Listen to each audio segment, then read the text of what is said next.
Hey everybody, welcome back to Exploring Temecula. On today's video, we are going to talk about some of the best dog-friendly wineries in Temecula. Just going off our personal experience, we understand that your pet is an extension of your family and you want to include them in outings. And there's really not a ton of information out there of the best dog-friendly wineries, so I thought I'd do a video about it. Of course, I am not going to go through every winery that's dog-friendly. I am just going to pick our favorites, not only because of the dogs, but just some of the benefits and things we like personally about each individual winery.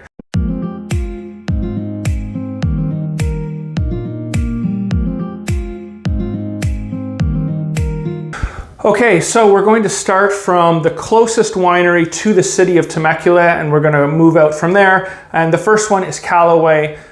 We did belong there for a while. A few of the reasons: we like the idea of there being a restaurant there. We really like the views, and I can't stress this enough.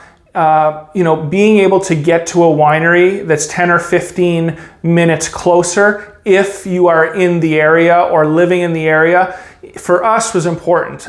Just because you have busy lives, and that 10 or 15 minutes difference on a Thursday night or Friday night adds up over time. So again, one of the things that we really liked about Callaway is how close it was to the city of Temecula. In regards to dogs, they're very lenient. It does say on the front door that service dogs only, I'm pretty sure, but throughout the grounds, you can walk your dog, and there is even an area inside, that I routinely see dogs in the sitting area inside, and then also just behind the wine tasting bar, there's an outside area that we see dogs as well. Okay, so next up is Europa. Again, we belong there for 3 to 6 months. The outside area, really nice sitting area. There's a grassy area for dogs, and that's where the dogs are allowed. They're not allowed in the tasting room.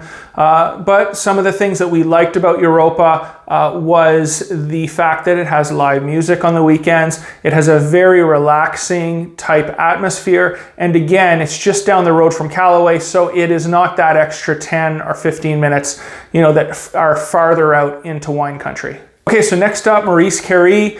A few of the things that we liked about Maurice, Carey was the fact that you can go there and they have a huge front lawn that you can sit and have a picnic. They also have some shops and shopping or stands, whatever you call it, on the weekends with local vendors, which is pretty cool. And they also have what is called a garlic brie bread loaf, which is probably pretty famous throughout wine country, but it's very, very good. I think it runs around $18 to $20. It's a big sourdough loaf of bread, and they put brie cheese, butter, and garlic in the sort of like a bread bowl. If you're on a diet, suggest that you don't even look at it because you will gain weight.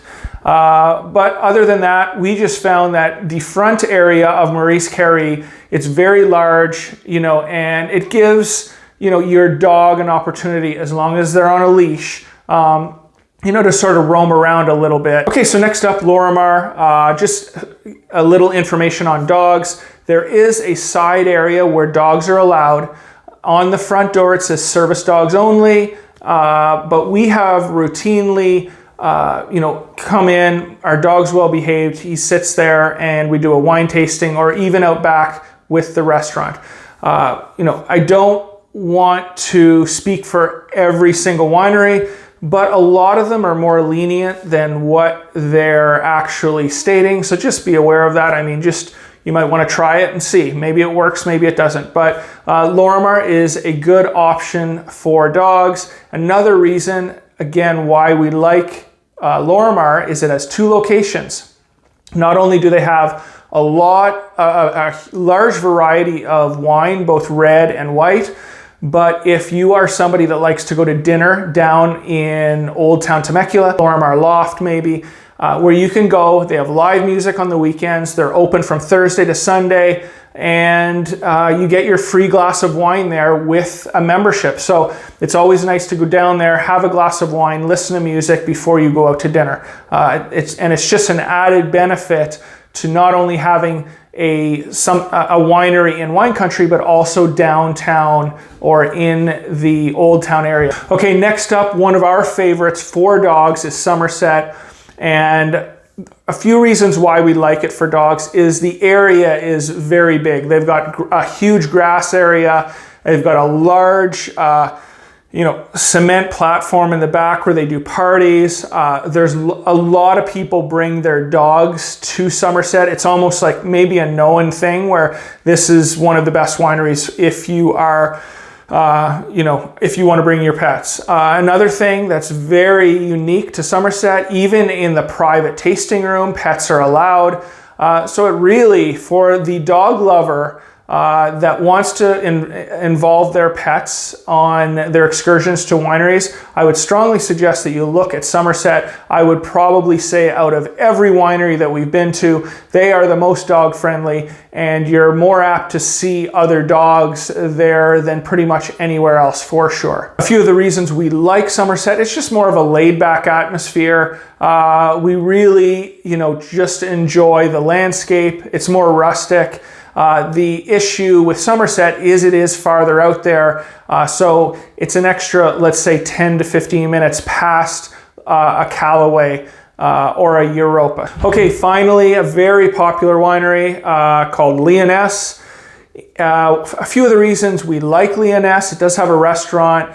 It's very relaxing. It has beautiful views. The platform or the area that dogs are allowed is at the bottom of the winery. They have a specific dog-friendly area.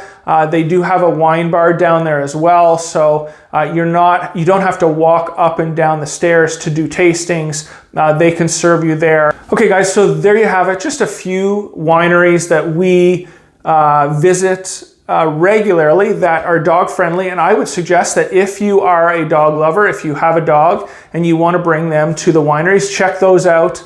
They are lots of fun, and your dog will love it on an afternoon at the winery. So until next time, from Exploring Temecula, thank you.